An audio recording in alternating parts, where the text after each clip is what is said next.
Kalau misalnya kemudian kemarahan karena kekejaman ditembak terus itu ditusuk, ini disobek. Artinya penyobekan itu kalau saya duga dalam posisi berdiri. Jadi orangnya berdiri. Orangnya berdiri mungkin diikat atau apa mungkin ya. Mungkin ya. Lalu kemudian pokoknya berdiri. Pokoknya dimarahin karena lah. Misalnya nih dengan cara merendahkan, jadi berdiri. Kemudian berdekatan. Karena sayap ya, nggak dalam dia. Nggak dalam, kalau tusuk dalam.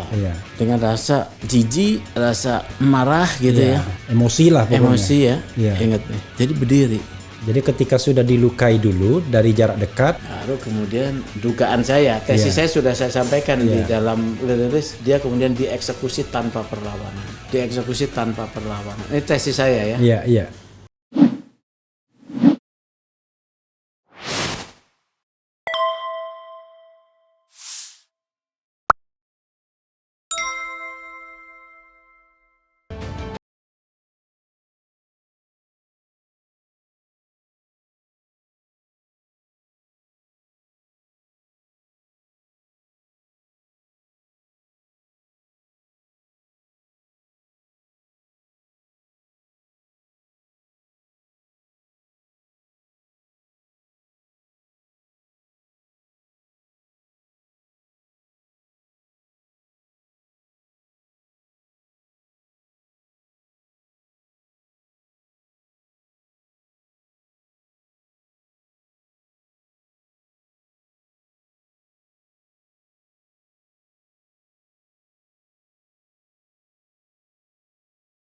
Kemudian dalam hubungan hierarkis dia atasan ini bawahan, ya.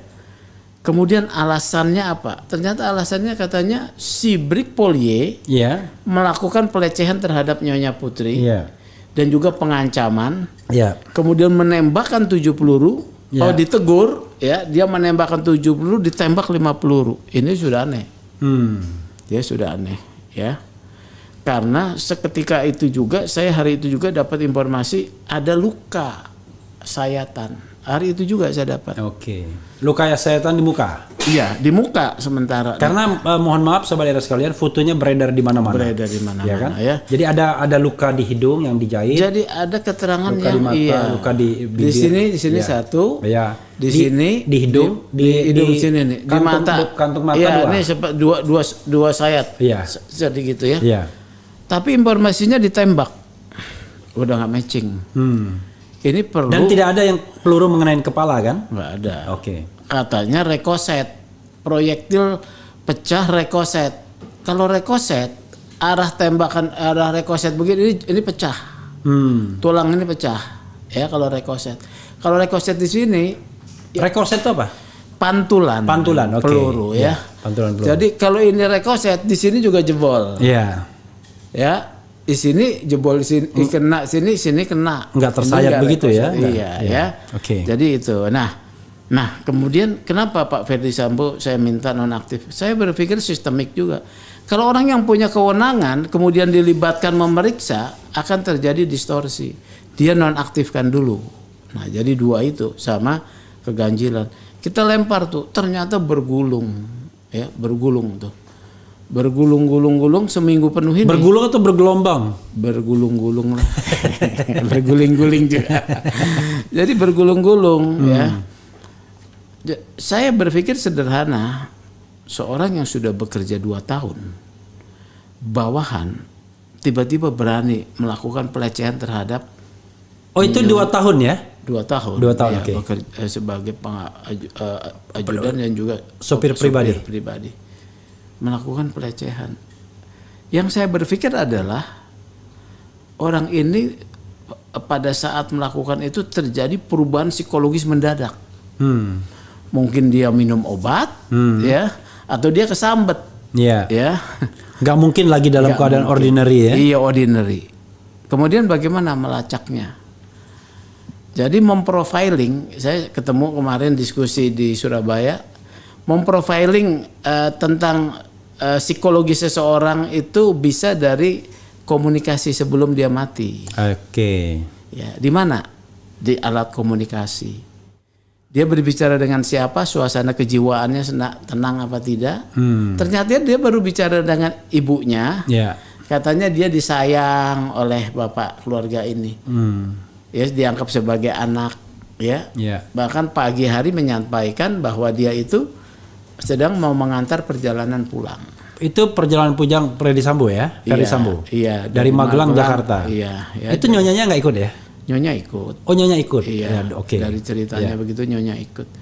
Jadi yang saya lihat, ini ada yang keganjil ya, serangan kepada itu. Dan juga biasa tindakan pelecehan seksual kan dari orang yang posisinya tinggi kepada bawah, subordinatif. Ya. Ini tidak. Jadi ya saya bilang ini ada keanehan. Makanya saya bilang dua, TGPF dan nonaktif. Begitu ya. Nonaktif sudah, TGPF hanya internal. TGPF dibentuk dengan nama tim khusus apa-apalah. Yang juga kewenangannya, saya pikir kewenangannya karena ada Kabar Eskrim, termasuk di dalamnya melakukan penyelidikan. Kabar Eskrim yang melakukan penyelidikan. Ternyata kan tidak. Polres Jakarta Selatan tetap ditarik ke Polda Metro.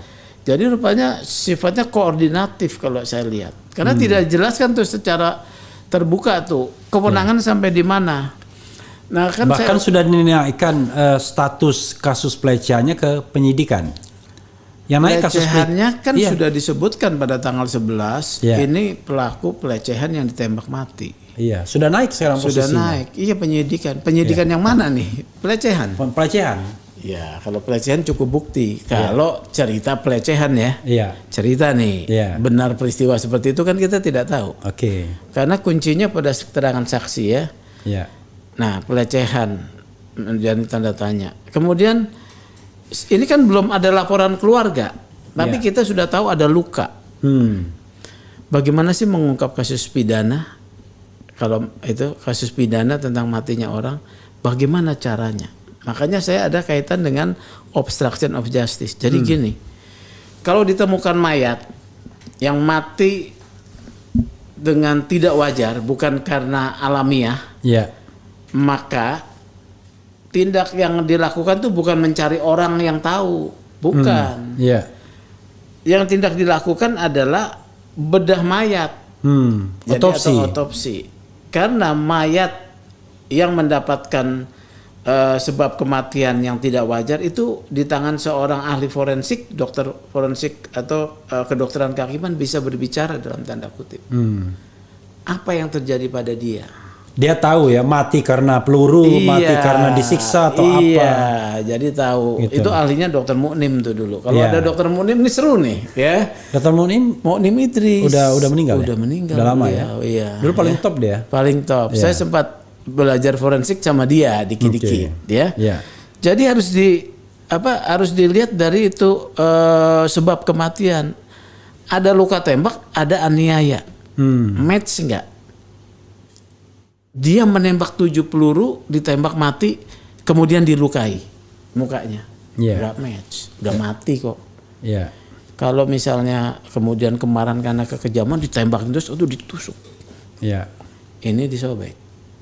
Artinya penyobekan itu kalau saya duga dalam posisi berdiri. Jadi orangnya berdiri. Orangnya berdiri, mungkin diikat atau apa mungkin ya. Mungkin ya. Lalu kemudian pokoknya dimarahin lah. Misalnya nih, dengan cara merendahkan. Jadi berdiri. Kemudian berdekatan. Karena sayap ya, nggak dalam dia. Nggak dalam, kalau tusuk dalam. Dengan rasa jijik, rasa marah gitu ya. Emosi lah pokoknya. Emosi ya, ingat nih. Jadi berdiri. Kemudian dalam kontak fisik yang dekat. Jadi info dia melakukan 7 tembakan, kira-kira ini enggak logis? Masuk akal enggak ya? Enggak, udah tidak masuk akal, Bos. Sudah tidak masuk akal.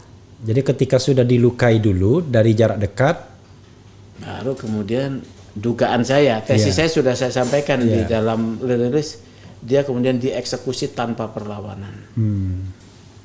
Dieksekusi tanpa perlawanan. Ini tesis saya ya. Gitu ya. Jadi tapi tesis Bro Sugeng ya itu tesis banyak orang sebenarnya kan. Cuman kan yang lain kan silent kira-kira gitu. Kalau kita kan terbuka ya. Jadi Seperti itu. Oleh karena itu sangat relevan keluarga meminta keadilan. Kan keluarga selama beberapa hari IPW berbicara, keluarga belum tergugah, ya.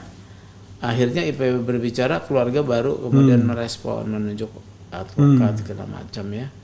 Jadi di sini, nah ini yang menariknya. Jadi informasi sampai tanggal 11 mengalami kemudian modifikasi perubahan sampai kepada adanya laporan polisi dari keluarga nih. Ini yang kita harapkan bisa membuka tabir ya. Laporan polisi itu, karena laporan polisi itu adalah awal dari satu proses hukum penyelidikan dan penyidikan. Laporan polisi dari pihak keluarga. Pihak keluarga. Kalau tidak dilaporkan kan tidak ada alasan. Walaupun dalam hukum pidana sebetulnya bukan delik aduan. Bukan delik aduan, polisi harus melakukan penyelidikan. Tapi kan sudah tahu polisi dari awal. Tapi sikapnya kan adalah bahwa itu sebagai mati karena dia melepaskan tembakan 7 kali peluru ditembak. Nah, di dalam aturan Perkap Kepolisian, Perkap tentang penggunaan kekuatan senjata dalam tugas kepolisian itu dibenarkan. Kalau ada serangan yang membahayakan nyawa ataupun harta benda, nyawa petugas atau orang lain, boleh membela diri. Boleh melakukan tindakan pembelaan diri. Kekerasan senjata. Ya. Tapi tidak boleh berlebihan. Ada tahapannya. Ya, kan ada tahapannya. Atas dulu. Atas ya. Kaki. Baru kemudian gitu ya, tapi mungkin nggak begitu kalau ini menghadapi penjahat ya. Oke langsung ya. Oke langsung karena itu mengancam jiwa. Itu pertimbangannya diskresi itu. Ya, dalam polisi. Boleh langsung tembak. Itu informasi di awal. Jadi gitu Bang.